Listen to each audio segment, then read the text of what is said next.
Je suis un investisseur immobilier. Je recherche des affaires, je monte le financement, je conclus et je revends ces propriétés ou je les conserve pour en tirer un revenu locatif. C'est ce que j'aime faire. Je ne cesse de m'étonner du nombre de personnes qui prétendent être en mesure de vous aider à atteindre vos objectifs, mais qui ne peuvent le faire que si vous les payez.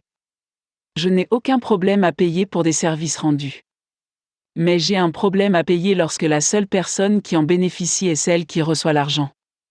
Je m'explique. Je suis toujours à la recherche de sources de crédit. J'en trouve qui me disent qu'ils peuvent me donner l'argent dont j'ai besoin pour acheter, mais que je dois leur verser une commission. Ces frais servent à couvrir l'assurance, les frais de traitement ou les frais administratifs. Lorsque j'étais novice dans ce domaine, j'avais l'habitude de payer ces frais initiaux et les prêteurs ne concluaient jamais mes transactions. Les frais n'étaient jamais remboursés et la seule personne qui était payée était le prêteur. J'ai changé tout cela. Désormais, je ne paie que les éléments qui doivent être payés d'avance pour qu'un prêteur prenne une décision, à savoir les évaluations et peut-être les rapports de solvabilité, bien que beaucoup d'entre eux établissent leur propre rapport de solvabilité sur vous. Je ne paie jamais les frais que le prêteur facture pour traiter mon prêt. Ce sont des frais administratifs et ils se doivent être payés lorsque tout le monde gagne de l'argent. C'est-à-dire au moment de la conclusion du contrat.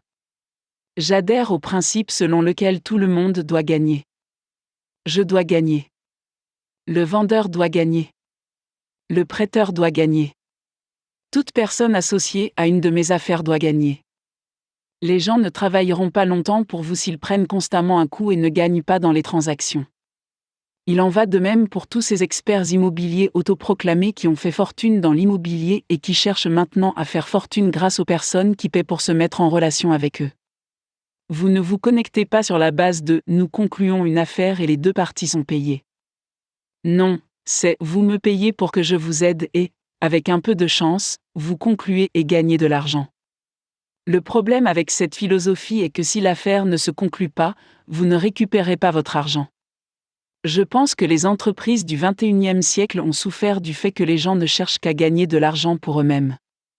Beaucoup de ceux qui ont participé à la série Flip Houses sur A ont commencé à organiser des séminaires. Cela peut être une bonne chose. Mais c'est une erreur de soutirer de l'argent au public en promettant aux gens des richesses futures.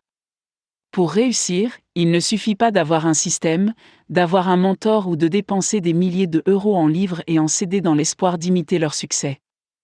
Les riches ne devraient pas profiter des moins fortunés et leur demander de l'argent. Pourquoi ne pas utiliser votre richesse pour aider les autres à mieux réussir dans la vie ?